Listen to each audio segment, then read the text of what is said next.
as a co-founder of Mindvalley, I want to welcome you to Mindvalley University online experience, which is new to us as well, and it's very different from what it was the past few years. And Jason, thank you so much for your introduction. I understand that it's night where you are, so it must be really hard work for you, but thank you for doing that. And it's a pleasure to have you, in this virtual space with me in this moment. So, I want to ask the same question that Jason, in fact, asked. Do you remember that moment in the beginning of 2020 when you were told that, your country is going to go on lockdown or quarantine? I'm sure most of us in the countries where some form of lockdown had happened.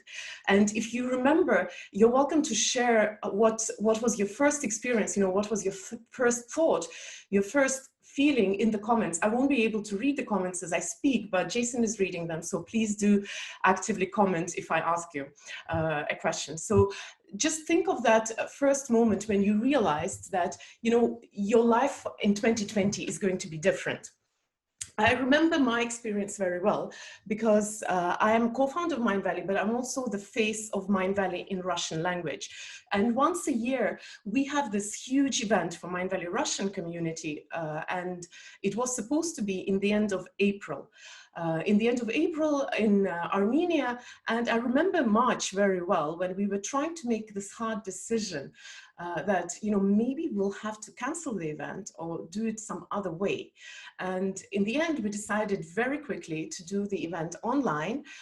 We decided not to cancel it completely, but it was a very complicated emotional process.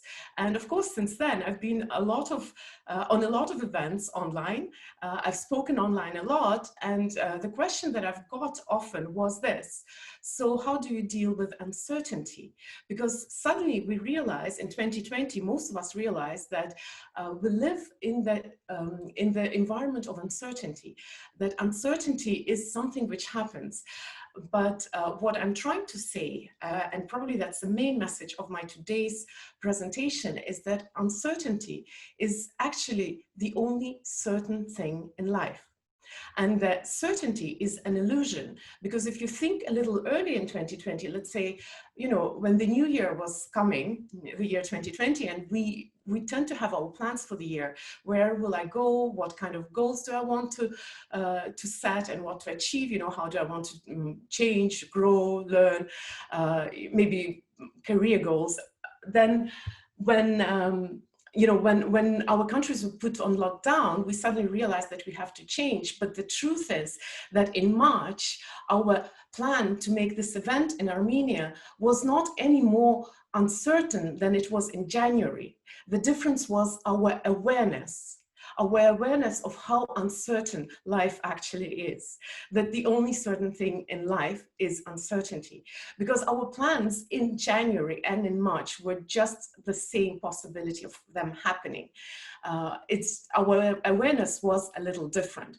So my main point of today's presentation is that uncertainty is the only certain thing in life, and the idea of certainty is an illusion.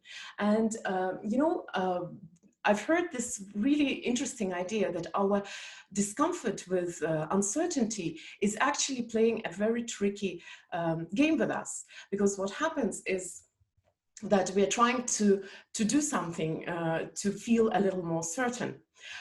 We're trying to do something so that we don't feel this discomfort of not knowing what's going to happen tomorrow.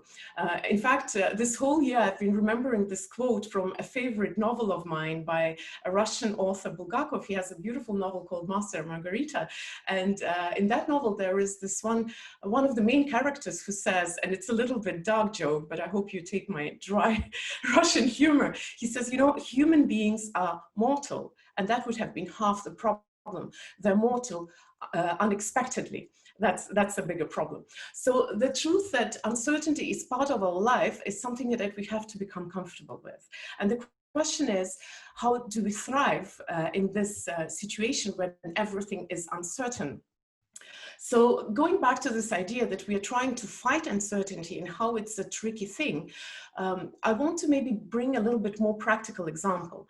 A lot of people think that starting a business, becoming an entrepreneur is a risky thing. And a lot of people say, you know, be a little bit more secure, get yourself a safe, secure job. And we equate security with working for someone else. In fact, Robert Kiyosaki, in one of his books, not the most famous book, but the book Cash Flow Quadrant, was busting the myth of employment being a comfortable, certain position in life. In fact, he suggests that being self-employed or being entrepreneur, and I'm not very discriminate right now about how are you self-employed and what does it mean to be entrepreneur. It can be literally just self-employed, is a much more secure position in life because you depend on yourself. So the thing with trying to fight uncertainty is that, you know, when we fight uncertainty, we are trying to find the solutions where the decision is not in our hands. So since I don't have to make a decision, I don't have to take the responsibility, then I feel more secure. It's in a way like being a child, you know, child feels secure with the parents because the parents have the responsibility for everything that happens in child's life. But it is an illusion, as I said. Certainty is an illusion, and this kind of security is also an illusion. And in fact, you are much more safe, in my current example, being self-employed, being responsible for your own income, being responsible for what you do, than you know, giving this power, this responsibility to someone else. So that's why today I wanted to talk about uncertainty. And even though we are quite kind of used to, you know, not knowing what's going to happen, we're used to being in the lockdown, in quarantines. I just moved from Asia to Europe, and even though it happened in June and we already used to the situation, there was still a lot of uncertainty. I didn't want to wait because I'm not sure, you know, if the second wave is coming, if we are going to be locked down again. So no matter how we feel about, you know, about 2020 and all the events of 2020, the point and the learning point, the message of this whole thing, that, you know, life is not certain and we don't know what tomorrow is bringing, is going to be valid this year and next year and throughout our whole life. So I decided to make this presentation without slides for one very important reason, because I don't see a live audience. I only can see that there are comments happening, that there are people attending, and thank you for the comments. But I didn't want to create another layer between me and you guys. So that's why I'm going to occasionally look into my notes because usually I get to look into my slides. So, you know, I actually came up with my own model, how to thrive in uncertainty. And this model consists of 3 parts. Part number 1 is fulcrum. Part number 2 is adaptability. And part number 3 is a lighthouse, having a lighthouse. So I'm going to go deeper into all of those 3 parts and talk about them. And I hope that at the end of this presentation, you'll have something practical, maybe even I'll share a technique how to evolve in these 3 parts. So the part number 1, fulcrum. I learned this from a friend of mine. He's a speaker and an author from South Africa / India, Shamal. I read his book because he asked me to leave a reference to his book, and I was really taken in by this idea. So his book is about balance. And in his book, he's talking about what is balance? How do you achieve balance? So if you think of a system of balance, let's say like a seesaw system, it consists of a central point, a fulcrum. And on that central point, there is a lever which is balanced. So if you want to physically create a mechanical balance system, you need a central point and a lever on which you can you know, put your force or your loads. So that creates a balanced system. So if you imagine a very simple balance system, that like a seesaw, it seems straightforward. But let's say if you replace the central point, the fulcrum, where the lever is resting, with a ball, then the system is a little bit out of balance. It's much harder to balance the system. If you replace this ball, let's say it was a wooden ball, with an inflatable balloon, the system goes out of balance even more. And if you don't place this fulcrum on a level ground, but say on a slightly wobbly surface, then the system is out of balance even more. So in this example, Shamal was talking about fulcrum as being the most, the central point of a balancing system. If you want to achieve balance in life, I'm now translating into practical life, you need to work on your fulcrum. And I want to give you another example just to make it a little bit more relatable to everyday life. I was once going to speak in Kazakhstan. I was flying from, I think, America to Kazakhstan, and I had a flight through Turkey, Istanbul. And unfortunately, my flight was delayed, so I couldn't catch my next flight to Kazakhstan, and I was left in Istanbul with only my carry-on luggage and no certainty that I'll catch my flight.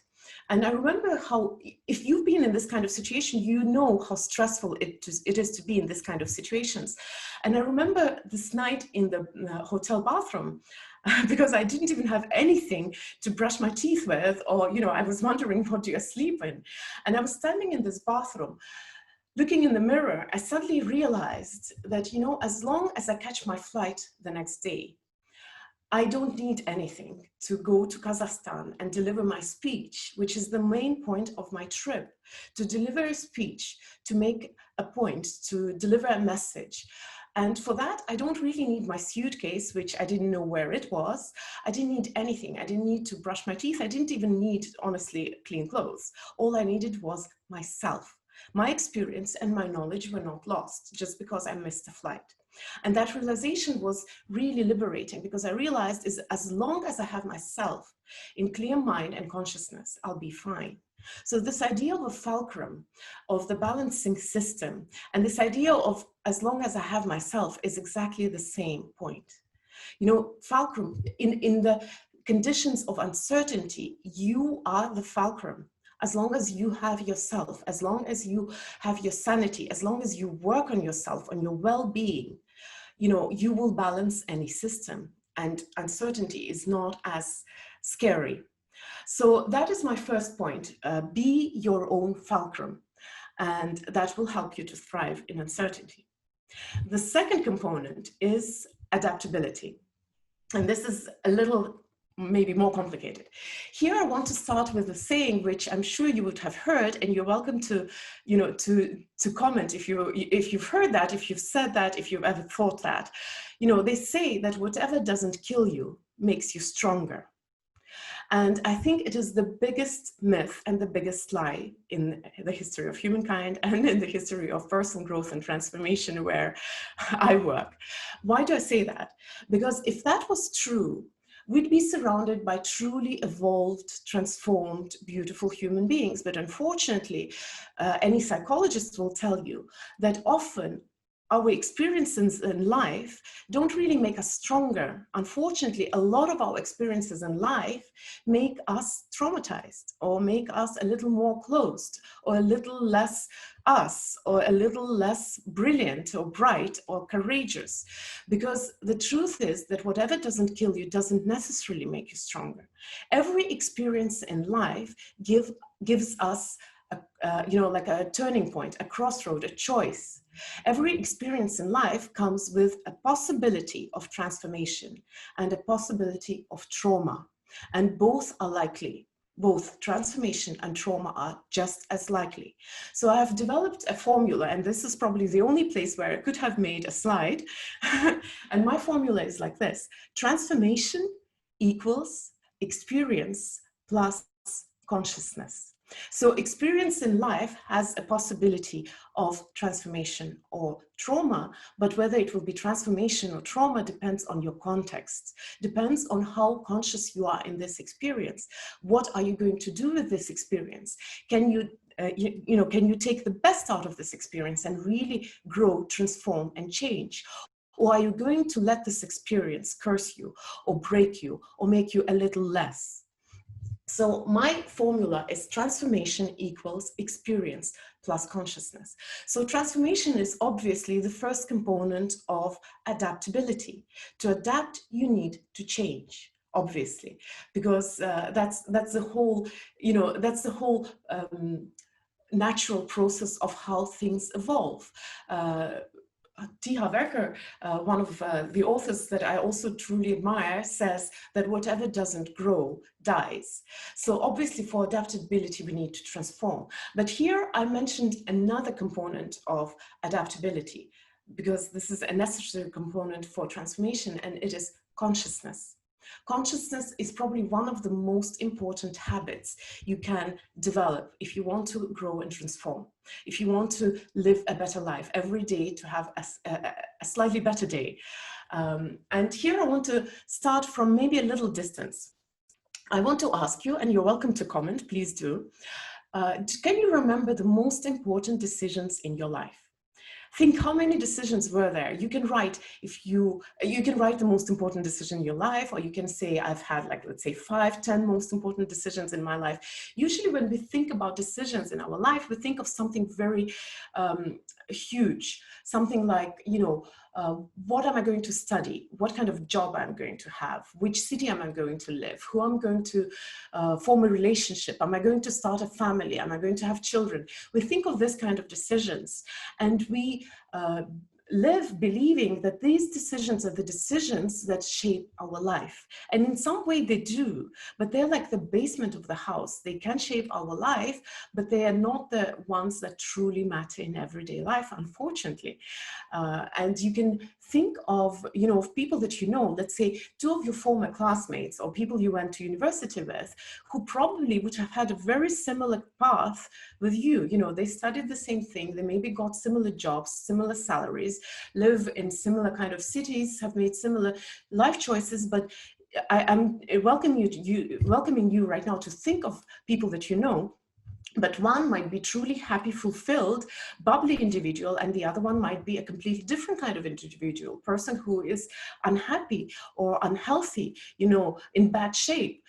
And you might think that the big decisions in their life were exactly the same. So what I'm trying to say is that our life is actually shaped out of small decisions. And try to imagine, how many small decisions do you take on a daily basis?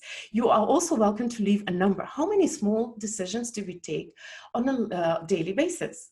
And I'm talking about everyday decisions, how to go to work, what to wear, what to eat for breakfast. I'm hungry, what do I do? Do I snack? Do I have a proper meal? What do I snack with? Somebody talks to you. How do you respond? How do you react? You hear something you don't like. Do you take it personally? How do you explain it? If you think of that, and you're welcome to leave your numbers, how many decisions do you take every day? So scientists have tried to calculate, and they can't come to a common number. So there is a number anywhere between 3,000 to 35,000 small decisions on a daily basis. And these are the decisions which actually shape you. So a few years ago, well, actually almost 10 years ago, me and Vishen, we were taking live book for the first time, and it's a long process. It's 4 days. We did a live training. It was a 4 days process where we were planning our life, setting our goals in 12 categories. And I was wondering, because there were so many strategies, goals, ideas, realizations in those 4 days. I was thinking, what do I do with all of that?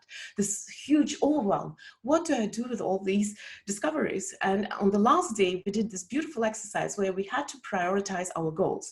We picked one goal to focus on for the next 30 days. And we picked the goal which mattered the most, which probably would have improved most number of life categories. And I still remember, that was the first thing I worked on when I started my path in personal growth and transformation. I picked consciousness as a habit. I wanted to learn to be more conscious about my everyday life decisions. And surprisingly, I discovered how much potential I have in my life. I came home, for example, from work, tired and exhausted. And when I was doing things not on autopilot, but consciously thinking, if I do this, what does it it mean in the long run? If I choose this, what does it mean in the long run? I suddenly discovered that for me, playing a piano or harp is as relaxing as watching a TV show. And I opted for piano because it develops my brain as well as it, relaxes me. And this kind of small decisions, I actually really love, certain healthy fruits like snacks. I love carrots. Before, I wouldn't ever think of a carrot as a snack, but when I realized that I like it as much almost as a chocolate, these little things, it seems simple little things, but they are the ones that form our life, shape our life, which is why consciousness is the most important habit that you can think of. And of course, I want to share some ideas how to develop consciousness, because probably the best thing you can do for yourself in the conditions of uncertainty is to switch off autopilot. Because we live our lives on autopilot without conscious thought. And there is a reason for that, because there is such a thing as decision fatigue, and we really need to make it simpler for us. So there are little things what you can do to train your consciousness. Thing number one is trigger this habit to some daily activities. For example, every time when I drink water, which I'm going to do right now, I'm going to remember that today I'm practicing consciousness. So as I drink water, I'm going to remind myself, okay, consciousness, and actually not much is needed. All you need to do is just slow down and be in the present moment. Consciousness is literally just being in the present moment, switching off the autopilot, realizing what is happening. What is my decision going to do to me in the long run, or to do to my life? Another simple thing is to do things, familiar things, in a new way. The classical thing, put your toothbrush in another hand and let that remind you of, consciousness training, the consciousness as your today's task. Or let's say if you're used to eating certain meals in a certain place, sit in a different place, start a meal in a different way, add a different ritual to your meal, thank your food, or look at its colors, or sniff it and smell it. Just add some new things to your daily rituals, to things that you do on a daily basis and you do on autopilot, and you have switched off consciousness in those activities forever. I know it is a necessary process in the future, but for training consciousness, it's really good to bring awareness back to everything that happens to you through the day. And probably the most important way to train consciousness is the habit of, introspection. It's very useful right now, especially in those countries where self-isolation is still imposed, where you still have to be, social distancing and not interacting with other people, because it's emotionally a difficult time for a lot of people. So introspection is a very good habit. I would really suggest you to add if you haven't done that. And it is very simple. At the end of the day, you sit down and you think. What have you thought? What have you felt through the day? Mostly, what have you felt through the day, especially the highlights. When you were at the height of intense emotion, for example, what did you feel? What did you think? Ask yourself, what does it mean? What does it mean about you? What does it say about your values? And last thing, just, think, do you want to change anything about that? Do you want to change anything about your life? Because, whatever you felt, whatever you thought, highlighted certain values about you. And that habit of introspection actually brings consciousness to your life experience. And your life experience stop being on autopilot, and you stop following certain patterns. You start noticing things which maybe you didn't notice. And I strongly recommend this as a habit also to thrive in uncertainty, because this is part of transformation. And last bit for adaptability is actually the art of letting go, of moving on. And this is a hard one, because on one side it's super easy to let go, but on the other side it's almost impossible. So here, of course, such practices as forgiveness are very important. Of course, I'm not going to make an exercise for forgiveness, because I only have half an hour to present to you, but we have meditations, forgiveness meditations. You're welcome to do that. Forgiveness is a form of letting go, of moving on. To thrive in uncertainty, you have to learn to let go. You have to learn to be okay with things not working out your way, with people not feeling or talking or doing what you want. I had to let go of my plans. I had to let go of my hopes, even maybe some dreams. So it's an important habit to thrive in uncertainty, learning to let go. And here, I'm not going to share a technique, but I want to share one very interesting idea I read about. Humankind's society has very different approach to emotions depending on social setup.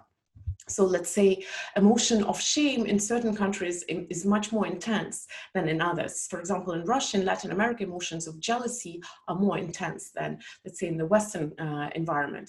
The idea of losing face is very strong in Japan, but it is maybe not as intense for, Western society. So in the old days, people used to die of the feeling of nostalgia. Nostalgia is this feeling which nowadays people think is this cushy, cozy, warm, nice feeling about the past. I had such a beautiful life, or I had such a beautiful experience, and people actually don't mind nostalgia. But think of the fact that in the old days, the last death from nostalgia happened actually in the beginning of the 20th century. And I read in Brené Brown's book, and I really love this idea, where she says that nostalgia, despite it being cushy, squishy, warm, and emotion that people like, is something very damaging to us. Because people who live in the past, who hold on to the past, they tend to not have something in the future to attract them to. You can think of that if you've seen the animated movie Up. It's this main character, when he lost his wife, his dream, his life literally ended. And here I'm going to the third component of thriving in uncertainty. I called it a lighthouse. No matter what happens in our life, we have to have the lighthouse to guide us through the uncertainty, through the rocky sea, through the dark times. No matter how much we have to give up our dreams and hopes and our plans, we still have to be able to have this lighthouse, because otherwise nostalgia, living in the past, they are the path to depression. When you don't have something to look forward to, you're going to stop losing the joy of life in the now. So here, again, I'm going to give you just a little idea.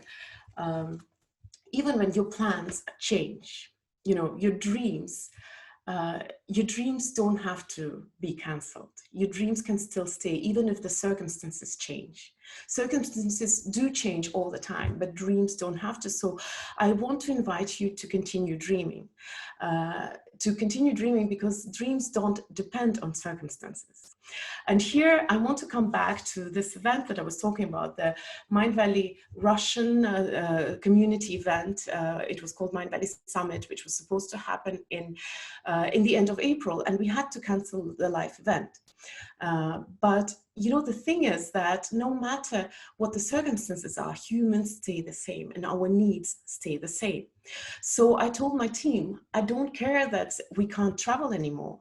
I don't care that we have to be online. The truth is that we still have the same need to connect, the same need to feel support, to know that I'm not alone in this experience. We still have the same need to learn, to grow, and the same need for fun.